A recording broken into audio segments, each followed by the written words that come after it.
What's up, everybody? It's your favorite Nikon's favorite nerd, and today we are looking at the Magic Square Reflector set. This is on loan to me from Robert D. This set is called the Video Team, which isn't very imaginative, but that's what it's called. It does come with a fair amount of accessories, though, so let's go ahead and get started. He comes with 3 rifles, one for each. They all have pegs for the hands. There's a lot of nice sculpted detail on them, but not a lick of paint, but he'll hold them just fine. They also come with 3 knives. Once again, fair amount of sculpted detail. Peg for them to hold, but no paint. And once again, hold them just fine. It has this piece here, which is mainly used for the camera mode. I'll show you how that incorporates in. The rifles will go in as well to form the legs of the kind of tripod, which is very smart. The knives will do the same using these holes as opposed to the slots. But I got news for you, it's a very tight tolerance and it doesn't want to go. It will go, and I've gotten them to go, but like I'll probably have to take the guns out in order to get them in. Just kind of a bummer. This system tabs into the back of the crotch during the transformation, which we will show, but it's not very stable. We'll talk about it later. And, I mean, they could theoretically hold this murder machine as well, if you so prefer. But if you prefer something a little bit more modest, they'll hold that as well. It comes with the flash for the camera that has these 2 tabs, and we'll show that get put on the camera. It can also split apart, and you can flip these parts of the flash out, which turn into missiles. And then you can peg those onto his shoulders or onto his forearm, wherever you can find a slot that'll hold it. There are a few probably right there on the hips you could get them on as well. Let's try. And they are all coated in this silver, so that's nice as well. The flash will plug in to the top here, and it'll do it to either side, your choice. It also comes with the lens. We have the dark kind of gunmetal, and then the red paint added, and then the silver paint to the top, and the gunmetal to the shutter. You can open it up. As you can see, it will split apart, and there are 2 tabs. You know what that means. You can now have a shield for your guys, either on the the same places basically as the flash, on the hips, on the forearm, etc., whatever you like. It looks kind of like he's holding a trash can lid, but if that's what you like, then hey, you win. This will just push on while in camera mode. All right, let's go over the articulation on one, and then we'll talk about the deco and differences on the other. So these are basically the same, right? Their head.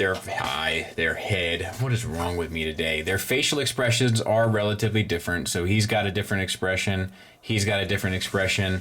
And then the boss guy has a different expression as well, it looks like. So that's cool. That's a nice touch. Silver paint and red paint on the face and eyes. Then we have what looks like silver paint underneath this green translucent, with the silver paint around the borders of the green translucent, which look nice.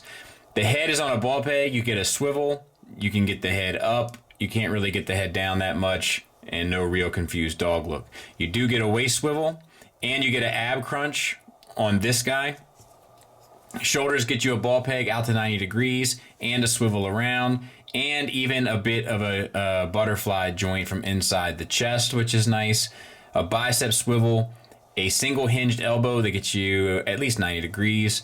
Wrist swivel and hinge up and down on the ball peg that's in the forearm. You also get red paint on the forearm, which is nice. All right, we got T-jointed ball joints for hips that get you out to 90 degrees for the full Van Damme, forward and back for the full Monty, and you get a thigh swivel at a cut joint. We got 3 paint applications here on the lower leg, which is nice, especially for a Legends figure, and you got a double jointed knee, mainly for transformation, that'll get you the full run. For the ankles, we got an ankle tilt down, slight, a toe tilt down, we got an ankle tilt up, significant, no toe tilt up, and a pretty substantial rocker, but it will bring kind of the ankle tilt out of its little, home there in order to pull it off. Inside the home, fairly limited, but it's still there, and I think that counts for something. And fairly clean on the back. Now, we'll talk about him in comparison to this fella. We got this backpack here, which I think is okay. I think that's okay for this guy. What's going on here? You see, I don't think that's a big deal whatsoever. Then we have the difference in sculpt on the stomach with the shutter there, which unfortunately does take out the ab crunch for the most part, but you do get a little bit, just not as significant as it once was. Everything else is pretty much the same. And I forgot to mention that the two side guys do have different backpacks. So a lot of this will start to make more sense as we get it transformed. There he is with Iron Factory's Tarn. And for tradition's sake, there he is with Iron Factory's Blaster and a Hasbro Legend. So he's smaller, especially for the Magic Square scale, which is nice. And there he is on the Magic Square scale chart. So a little tall, but I think it works pretty well. Let's get him transformed, and we'll start with this guy. So fold the toes back so that you can form kind of a square down here at the lower leg. Do that on both sides. Collapse the arms and fold the hands back on that wrist hinge. On the back of the legs, pull out this flap here. Flip the flap. Except we're not flipping this. We are, but not exactly. Spin it 180 and then set it back in. This is done much better than a similar one that they used recently that we'll be looking at soon, or have already looked at this point. Maybe, I don't know, can't keep track of when I put this stuff out. But there you go. Unpeg the backpack and spin it around, and then you can get the arms out to the side, bring down these little things here, and now we gotta flip all the flaps. So just extend it all out and then move it to the side. Flip the flap. Flip the flap. Get it out to the side.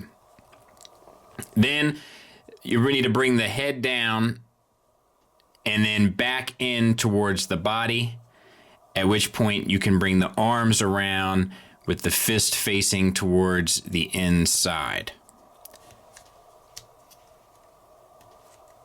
Now, we need to bend the legs up, fold at the lower hinge, bring up, and then tab in to the shoulders. Right in the same place that we've used to plug the accessories into. So once again, at the lower hinge, up, and plug in, and then connect your legs. I'm sorry, I got off camera there. All right, then you can bring your flip flaps down, and I think this is right.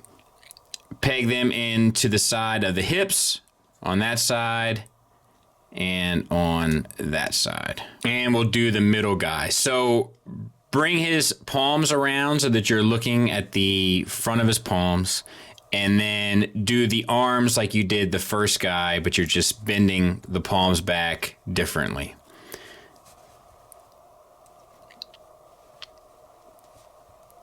Come on, girl. All right. Fold the feet the same way that we've done. Unplug his backpack. Bring it around on this ball hinge to the front, and it will eventually peg in there. You can try to do it now if you'd like. Then you want to go ahead and plug this in right underneath the swivel there right now. They suggest during the transformation process.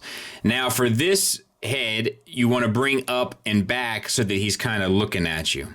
Then you can bring the arms around the same way, and we did the hands different so that it will sit and cradle the tripod properly. We're then going to do the legs the same way, where we pull out, and this tripod is going to fall off 1,000 times, but where we pull this, spin it around 180, send it back home. We're going to do that on the other side. We'll fix that, send it back home. This came unplugged too, so it's just part of the process with this set. Bend at the second hinge, come up and over and tab into the shoulder. And we're going to do that on this side as well. Bending at the second hinge, up and over, tab into the shoulder, and then tab together. Now this guy, we're going to do the exact same as the other guy, so we'll skip that. So you're left with these pieces. You want to take the one that has the 2 tabs on the top, and you want to plug that one in first. It's this tab and that slot, and then it's this slot and that tab, and just work it out. And then bring this over and put it in, and then you're going to do the same on this side. We're going to peg it in, bring this around. I'll clean it up and we'll take a look at it, but that's basically it. You already know how to add on all the accessory stuff, so when we come back, we'll just look at it sort of in its totality. And there it is, and I really enjoyed the transformation of it. I'm not crazy about a couple things about it. I'll tell you what they are. For one, it always wants to sit lopsided. For two, much like some other problems we're going to talk about soon or have already talked about. Look, the Seekers they put out recently have similar problems to this, where a lot of this works very well, but it's where it's kind of weight dependent, that the type of plastic that they use doesn't do it any favors in regard to staying stuck together, and then you end up fighting with it. It's part of the problem with the tripod. Once you get it posed and everything, you're going to be happy. Getting it there can be a little frustrating, but I do think they got the sculpt right, and honestly, I think they got the engineering right. You know, it's just some of the choices and materials that they choose, it kind of works against them in some regards. I'm sure it helps lower the price or keep the price low, or at least the cost of production low, but it doesn't do them any favors in regard to a stable product. Size comparison wise, I'll show you it with Tiger Tracks, but it's far too big for really any scale. It's going to have to be a display piece on its own, which is kind of cost of doing business with Reflector, honestly, but just in case you were curious. Final thoughts wise, let's talk about the negatives. The negatives come down to two things, and they are interconnected: materials and tolerances. You kind of have to get one right or the other. In a perfect world, you'd get both. In a not so perfect world, as long as you nail one, you should be all right with the other. Unfortunately, in this scenario, they don't really get either 100% right. They use that gummy, chewy plastic, which has often worked for them because they've had great tolerances and so forth in engineering in the past. Recently, I've been seeing a bit of a change in that, and we've been getting some sloppier tolerances, and with these materials, it's going to create problems in regards to stuff staying stuck in properly, stuff being toleranced properly, the fact that the camera won't sit straight on the tripod. Like, all of these things are all tied to the same basic two problems. It'd be nice if they fixed both. It'd be fine if they fixed one. This set does have plenty good about it though as well. I love the engineering, it's a lot of fun. I love how the accessories are used. It reminds me of the Perfect Effects set in that way, where it's just a lot of fun to kind of mess around with and come up with different schemes and so forth. Unfortunately, the instructions don't do a great job of covering all that, but it's kind of easy to figure out. It's relatively intuitive. They're really well sculpted. There's a decent amount of paint on them for Legends class figures. The articulation is outstanding. Pretty much everything you'd want, including ankle rockers, butterfly joints, and ab crunches. So it is a strong recommend from me in spite of its weaknesses, because they do enough right here. Just be aware of them when you get yours. Thanks for listening. Thanks for watching. Until next time, take care.